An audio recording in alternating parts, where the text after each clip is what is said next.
কেমন আছেন সবাই? আসসালামু আলাইকুম।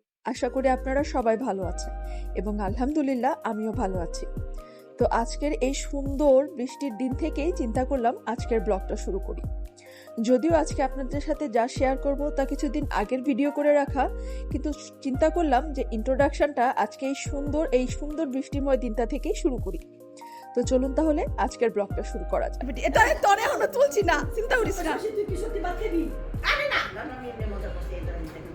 খায় যা, আমডাল দে ভাত খাই যেতে রস। তো দেখলেনই তো, এটা আসলে গত শুক্রবারের ভিডিও ছিল। বাসায় কিছু গেস্ট এসেছিল, মানে আমার ওই কাজিনরা এসেছিল আর কি। তো তাদের জন্য একটু নাস্তা বানাচ্ছিলাম। এখানে আম্মু যে মশলা পিঠা বানাইছিল সেটাই, আর কিছু সিঙ্গারা ভেজে দিছি। আর এখানে আমার একটু কোল্ড কফি করার ইচ্ছে ছিল।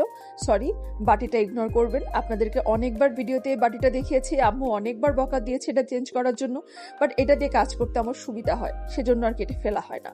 আর এখানে একটু তরমুজ কেটে রেখেছি। ওই যে দেখা যায় না, বাসায় পুরান জামা পরলে কিন্তু পরতে ভালো লাগে গরমের মধ্যে, যত পুরাতনই হোক। সেরকম এই বাটিটা আমার জন্য, যত পুরাতনই হোক আমি এটা দিয়ে কাজ করে অনেকটা কমফোর্ট ফিল করি। তো এই জন্য ওদের জন্য কিছু একটু মশলা পিঠা বানাচ্ছিলাম। আর চিন্তা করলাম এই গরমের মধ্যে, কারণ তখনও কিন্তু বৃষ্টি হয়নি, তো চা না বানিয়ে আজকে একটু কোল্ড কফি বানাই। যদিও আমি কোল্ড কফিটা একটু ভিন্ন উপায়ে বানাই। মানে আমার বাসায় কিন্তু সবসময় আইসক্রিম থাকে না, কারণ আমাদের যেহেতু ঠান্ডা, আইসক্রিম আমরা রাখি না। আর যদি আইসক্রিম খাওয়ার মানে সুযোগ পাই, তাহলে আমি আর আমার ভাইকেও ছাড়ি না, যার কারণে দেখা যায় নিজেদের ভালোর জন্যই বাসায় আইসক্রিম রাখি না। তো এখানে মশলা পিঠাগুলো আম্মু বানিয়েছিল, আর এখানে হচ্ছে সিঙ্গারাগুলো কিনে আনা হয়েছিল, আমি জাস্ট একটু ভেজে দিয়েছি। তবে সিঙ্গারাগুলো একদমই মজা ছিল না। গোল্ডেন হারভেস্টের সিঙ্গারা ছিল, মিনি সিঙ্গারা, একদম ভালো ছিল না খেতে, সত্যি বলতে। আপনাদের সাথে আরো একটা মজার কথা শেয়ার করি। একটু আগে যে পিচ্চিটাকে দেখলেন, সেভাবে খেয়াল করেছে কিনা জানি না, তার কথা কিন্তু অনেকবার আপনাদের সাথে বলেছি, তাকে অনেকবার দেখিয়েছি আমার ব্লগে। রিয়াজু, এই যে এখানে বসে খেলছে।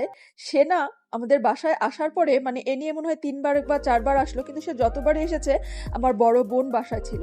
তো তার সাথে ওর মানে ও আসার পরে দেখা যেত যে আমার বড় বোন আর ভাই ওকে রাখতো। তো আপুর সাথে ওর খুব একটা ভালো সম্পর্ক মনে হয় হয়ে গিয়েছিল।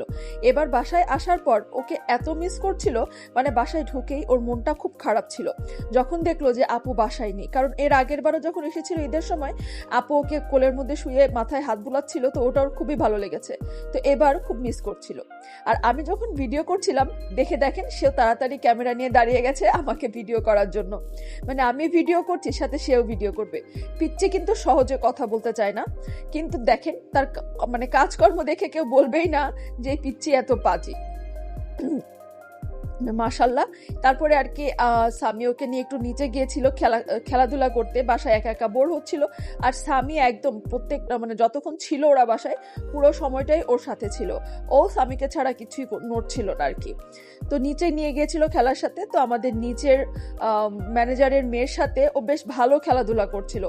মানে ওকে দেখে মনেই হচ্ছিল না যে ওর সাথে একদম নতুন দেখা হয়েছে। আসলে বাচ্চারা মনে হয় এরকমই, এভাবেই অন্য একজনকে এত আপন করে নেয় যে পরে আসলে খুব মায়া লেগে যায়। তো ওদেরকে যেদিনকে কফি খাওয়ালাম, ওই কোল্ড কফিটা কিন্তু আমি এখন পর্যন্ত খাইনি, ওই ঠান্ডার ভয়ে। তো আজকে চিন্তা করলাম আমি আর আমার ভাই কোল্ড কফিটা খাবো, সাথে আম্মুকে একটু খাওয়াবো। এটা আসলে একদিন পরের ঘটনা। তো এই জন্য কোল্ড কফি বানানোর জন্য দুধ গুলছিলাম। সরি, আমার কাছে ওই মুহূর্তে তখন কোনো জগ ছিল না, কিচ্ছু ছিল না, যার কারণে এই বাটিটা নিয়ে এর মধ্যে গুলছিলাম। এখানে আমার আর আম্মুর জন্য, সরি আমার আর ভাইয়ার জন্য ঠান্ডা পানিতে গুলছিলাম, আর হচ্ছে আম্মুর জন্য আলাদা নর্মাল পানি দিয়ে গুলবো। তো আমি কিভাবে কোল্ড কফিটা বানাই সেটা আগে আপনাদের সাথে বলি। আমি কোল্ড কফিটা একদম নর্মালি, আগে হচ্ছে ওই যে আমরা ডালগোনা কফি খাই না, সেরকম ভাবে কফি আর চিনিটাকে ব্লেন্ড করে একদম আইসক্রিম বানিয়ে রেখেছি, ডিপ করে রেখেছি ফ্রিজে।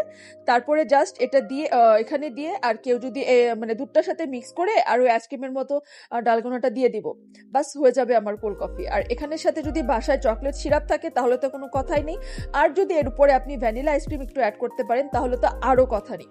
কিন্তু ওই যে বললাম, আমাদের বাসায় আইসক্রিম কিনে রাখাই হয় না, কারণ থাকলেই দেখা যাবে আমি আর আমার ভাই চুপ করে খেয়ে নিচ্ছি। খাওয়ার সময় তো খেয়াল থাকে না, পরে বোঝা যায় যে 12টা বেজে যায়। যার কারণে বাসায় আসলে আইসক্রিম কখনো কিনে রাখা হয় না, খেলে হুটহাট করে খাওয়া হয়। আর এই জন্যই আসলে এই পদ্ধতি যে কোল্ড কফিটাতে কফিটাই ডালগোনা আইসক্রিম বানিয়ে রাখলাম, যেটাই কিনা খেতে ভালো লাগে। তো ওদিনকা যখন শশীরা এসেছিল বানিয়েছিলাম, তখন কিন্তু আসলে আমি খাইনি যে টেস্ট করে দেখবো, তবে মাশাল্লাহ সবাই খুব প্রশংসা করেছিল। তো মনে হলো যে না, ভালোই মনে হয় বানিয়েছি, নাহলে কি আর এমনি এমনি প্রশংসা করতেছে, সবার কাছে খুব পছন্দ হয়েছিল। তো আজকে চিন্তা করলাম আমি একটু খাবো। এই যে এরকম ভাবে বানিয়ে রেখেছিলাম, এটা কিন্তু পুরো আইসক্রিম হয়ে গেছে। এখানে শুধু চিনি আর কফি দিয়ে ব্লেন্ড করা। আর আমারটা একটু পানির পরিমাণটা বেশি হয়ে গিয়েছিল, পানিটা কিন্তু আর একটু কম দিলে আর একটু বেটার হয়। তো আমি খুব একটা বেশি করিনি, অল্প একটু করেছিলাম। বাসার মধ্যে যতটুকু কফি ছিল ততটুকু সবটাই দিয়ে করে দিয়েছিলাম, শুধু আমার ব্ল্যাক কফি খাওয়ার জন্য একটু রেখে দিয়েছিলাম। তো এই তো এইটা দিয়ে এখন এটার মধ্যে জাস্ট আমি দুধটা দিয়ে দিব। আর কারো বাসায় যদি চকলেট সিরাপটা থাকে বা ভ্যানিলা আইসক্রিম থাকে, তাহলে অবশ্যই অ্যাড করে খাবেন। আর যদি নাও থাকে, তাহলেও এই গরমের মধ্যে শুধু এভাবে কফি খেলেও কিন্তু অনেক মজা লাগবে। তবে দুধটা মানে চেষ্টা করবেন একদম চিল ঠান্ডা দুধ হতে, তাহলে কিন্তু আর মানে বাইরের কোল্ড কফি আপনার খেতে হবে না। ঘরের এই কোল্ড কফিটাই এত মজা হয় যে বাইরের আর খেতে হয় না। তো আমি বরাবরই যখন এটা বানিয়েছি সবাই খুব প্রশংসা করেছে। কিন্তু হ্যাঁ, ওই যে আমি চিনি ছাড়া কফি খেয়ে অভ্যস্ত, তো এটা খেয়ে মনে হচ্ছিল যে অনেক চিনি ছিল। মানে কফি চিনি ছাড়া খেতে খেতে এখন চিনি দিয়ে খেলে মনে হয় যে স্বাদটা একটু অন্যরকম লাগে। তো যাই হোক, এখন আমার বানানোটা শেষ করি। তো এভাবে একটু চিন্তা করলাম বানাবো, কিন্তু বাসায় তখন ওই মুহূর্তে কোনো জগ নেই। তো এখানে হচ্ছে আম্মুর জন্য রেডি করছিলাম। আম্মুর জন্য এখানে একদম বললাম যে নর্মাল দুধ দিয়ে দিয়েছি, কারণ আম্মুকে জোর করে ওই দিনকে আইসক্রিম খাওয়াইছি, আগেও একদিন খাওয়াইছি। তো ঠান্ডা খাওয়ানোর পরে আম্মুর অবস্থা আসলে খারাপ হয়ে গেছে। তো আজকে আর রিস্ক নিতে চাইনি। আজকে চিন্তা করলাম যে না, আজকে আর আম্মুর সাথে এরকম করবো না। আজকে আমি আর স্বামী ঠান্ডা দিয়ে খাবো, আম্মুকে আর খাওয়াবো না। তো এই তো আমি আর কিছুই করবো না, জাস্ট এখানে একটু মিক্স করে, যেটা বরফ হয়েছিল ওটাকে একটু মিক্স করে দিব। আর এখানে যদি চকলেট সিরাপটা দিতে পারতাম তাহলে খুব ভালো হতো, বাট ওই মোমেন্টে ওই সময় আমার কাছে কোনো চকলেট সিরাপ ছিল না, যার কারণে কি আর করা, এটাই খেয়ে নেবো। আর এখানে হচ্ছে চিনি যে যেরকম খায়, চাইলে দুধের মধ্যে এক্সট্রা করে চিনি অ্যাড করেও খেতে পারেন, আর চাইলে চিনি ছাড়াও খেতে পারেন, কারণ কফির মধ্যেই কিন্তু একটু চিনি দেওয়া ছিল। আর আমি কফির মধ্যে চিনি ছাড়াই খাই, যার কারণে আমি আর দুধের মধ্যে চিনি দিইনি, তবে ভাইয়ারটার মধ্যে ইচ্ছা মতো দিছি আর কি। তো এই তো, এই ছিল আমার কফি বানানো। এখন একটু নিজে খেয়ে দেখি। আমি আসলে আম্মুরটা থেকে খেয়ে দেখছিলাম, কারণ আম্মুরটা অনেক বেশি হয়ে গেছিল, তো সেটা থেকে একটু খেয়ে দিচ্ছিলাম। এটা কিন্তু ঠান্ডা ছিল না, নর্মাল ছিল, কিন্তু এরপরেও কিন্তু খেতে অনেক ভালো লাগছিল, কারণ আম্মুরটার মধ্যে কিন্তু আরো একটু এক্সট্রা সুগার অ্যাড করা ছিল, যেটা আমারটার মধ্যে ছিল না। তবে আমার কিন্তু খেতে খুবই ভালো লেগেছে। তো এখন যাই, আম্মুকে এটা দিয়ে আসি, আর পরে আমারটাও আসলে খেয়ে নেব। এখন আমারটা বসে বসে খাচ্ছি, ঠান্ডা ঠান্ডা, এত যে মজা লাগছিল গরমের মধ্যে, তো আর বলার না। তো এই ছিল আমার আজকের ছোট্ট একটা ভিডিও। আমার আজকের এই ভিডিওটা যদি ভালো লাগে থাকে, তাহলে একটা লাইক দিতে কিন্তু ভুলবেন না। যারা এখনো চ্যানেলটি সাবস্ক্রাইব করেনি, প্লিজ আজকে আমার চ্যানেলটি সাবস্ক্রাইব করে আমার সাথেই থাকবেন। আমার পরিবারের জন্য দোয়া করবেন, নিজের পরিবারের খেয়াল রাখবেন। আল্লাহ হাফেজ।